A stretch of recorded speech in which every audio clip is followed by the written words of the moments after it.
So let's talk about a man named John Black, or if you want to use his government name, Yohannes Abreha. Now, in the Eritrean diaspora, this guy is a big deal. Not like famous for a viral TikTok dance big deal, but more like people will literally fight in the streets over him big deal. For years, he's been a loud voice against the Eritrean government, a regime that's not exactly known for its 5-star reviews on Yelp. He positioned himself as a leader, a voice for the voiceless, a man fighting for freedom and democracy from thousands of miles away. Think of him as the captain of the opposition team, rallying the crowd from the Netherlands. To his followers, he wasn't just some guy with a strong opinion and a good internet connection. He was a symbol of hope. He spoke with passion, organizing protests and demanding change for his homeland. People saw him as a modern-day revolutionary, someone willing to stand up to a powerful and often brutal dictatorship. He gave speeches that fired people up, making them believe that a different future for Eritrea was possible. He was the face of the struggle, the man who wasn't afraid to get his hands dirty for the cause. It's a powerful story, right? The exiled hero fighting the good fight. Now here's where it gets complicated. The Eritrean government, led by President Isaias Afwerki, has been in power since, well, forever. We're talking since 1993, and they have their own supporters in the diaspora, people who believe the government is doing its best under difficult circumstances. These supporters often hold festivals and cultural events to celebrate their heritage, and, let's be honest, to show support for the regime back home. So, you have two very passionate groups of Eritreans living in the same European cities. It's like having die-hard fans of two rival soccer teams living on the same street. You just know something is going to kick off eventually. This is the world John Black operated in. A world of deep political divides where your neighbor might be your sworn political enemy. He became a central figure in this drama, the guy everyone was either cheering for or blaming for all the problems. His supporters called him a patriot. His detractors called him a troublemaker, a man stirring up division for his own gain. Before any punches were thrown in the streets of Europe, the battle lines were already drawn, and John Black was standing right in the middle of them, holding a very large microphone. What could possibly go wrong? So picture this, The Hague, Netherlands, February 2024, a city known for international courts and, justice. Supporters of the Eritrean government decide to throw a party at a conference center. Sounds nice, right? Some music, some food, a little celebration of the homeland. But remember those rival fans we talked about? Well, the opposition, allegedly led by John Black and a group called Brigade Nhamedu, decided this party was not on their approved social calendar. They saw it as a propaganda event for a dictatorship, and they were not having it, at all. What started as a protest quickly turned into something you'd see in a Michael Bay movie. We're talking rocks flying, police cars set on fire, and officers in full riot gear trying to keep the peace. The scene was pure chaos. The conference center was trashed, and the streets of The Hague looked like a war zone. It wasn't just a small disagreement that got out of hand. It was a full-blown riot that shocked the Netherlands. The images were wild. You see a police car burning and you think, wow, someone is really, really mad about this party. In the aftermath, the blame game started immediately. Who was responsible for this mayhem? All eyes turned to John Black.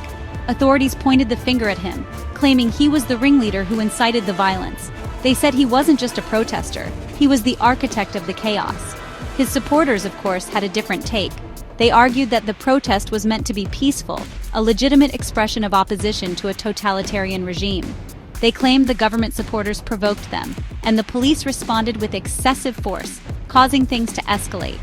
A Dutch court didn't buy the "it was a peaceful party-crashing" argument. They saw John Black as the main instigator. The evidence, they said, showed him playing a leading role in organizing the confrontation. So they handed him a 4-year prison sentence. 4 years. Suddenly, the man who was leading protests from the safety of Europe was now a convicted felon, locked up in a Dutch prison. For his followers, he became a political prisoner, a martyr. For his opponents and the Dutch authorities, he was simply a criminal who got what he deserved for bringing foreign conflicts to their streets. Just when you thought this story couldn't get any messier, enter the world of YouTube. Because of course, a 21st century political drama needs a social media influencer to really spice things up. Meet Celtine Germain, a YouTuber who became John Black's biggest cheerleader. On her channel, she broadcast his every move, hailing him as the supreme commander of Brigade Nhamedu. She wasn't just reporting the news, she was creating the myth. She turned John Black from a diaspora activist into a legendary freedom fighter, building his brand with every upload. Now, here's where it gets truly bananas. While John Black is in jail, awaiting his trial, what does Citing do? She calls him live on YouTube from jail. I'm not making this up. It was a moment of pure, unadulterated chaos. Here is a man in pre-trial detention for inciting a riot, and he's on a live-streamed phone call like he's calling into a radio show to win concert tickets. It was a massive security breach and a terrible look. It made him seem less like a serious political dissident and more like a character in a reality TV show. This phone call became a key piece of evidence against him, a gift-wrapped present to the prosecution. But wait, there's more. With John Black in prison, Citing launched a massive online fundraiser to cover his legal fees and support the cause. People from all over the world believing in the struggle opened their wallets. They donated thousands upon thousands of dollars, all sent to accounts controlled by, you guessed it, Citing. It was a huge success. The diaspora community showed their loyalty, pouring money into the fight to free their leader. It was a beautiful display of solidarity. Or was it? Then came the plot twist. After the money was collected, questions started popping up. Where did it all go? People started asking for transparency, for receipts, for some kind of accounting. But the answers were vague. Rumors began to fly that Citing had kept a large chunk of the money for herself. The woman who had built John Black up as a hero was now being accused of betraying him and the entire movement for personal gain. The fundraiser meant to save him became another scandal, tarnishing his name and creating even more division among his supporters. So, who is John Black? Is he a hero, a political prisoner punished for daring to challenge a brutal dictatorship? His most loyal followers certainly think so. To them, he is a prisoner of conscience, a man who sacrificed his freedom for the dream of a democratic Eritrea. They see the Hague riots not as a crime but as a necessary act of resistance against a government that silences all dissent. In their eyes, the Dutch court is just doing the dirty work for the Eritrean regime, and John Black is the victim of a massive injustice. He's a martyr for the cause. On the other side, you have people who see him as a dangerous villain. The Dutch authorities, many ordinary Eritreans who just want to live in peace, and supporters of the current government see him as a man who imports violence and chaos. They argue that you can't fight for democracy by burning cars and attacking people in the streets of a peaceful European city. To them, he's not a freedom fighter. He's the leader of a violent gang who hides behind a political agenda. His 4-year sentence, in their view, is not a political act, but a simple matter of law and order. And then there's the third option. Is John Black simply a victim? A man caught in a web of betrayal and high-stakes diaspora politics? Think about it.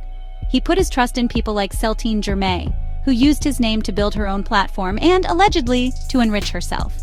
His story became content, his struggle a brand, and his imprisonment a fundraising opportunity. Was he a naive leader who was outmaneuvered by shrewder players? A man whose genuine passion was exploited by others for their own selfish reasons? It's a tragic thought. Ultimately, the story of John Black is a messy, complicated tale with no easy answers. It raises huge questions about activism, justice, and responsibility. When does a protest cross the line into a riot? Who is held accountable when things go wrong? And in the age of social media, who truly controls the narrative? The leader, the influencer, or the algorithm?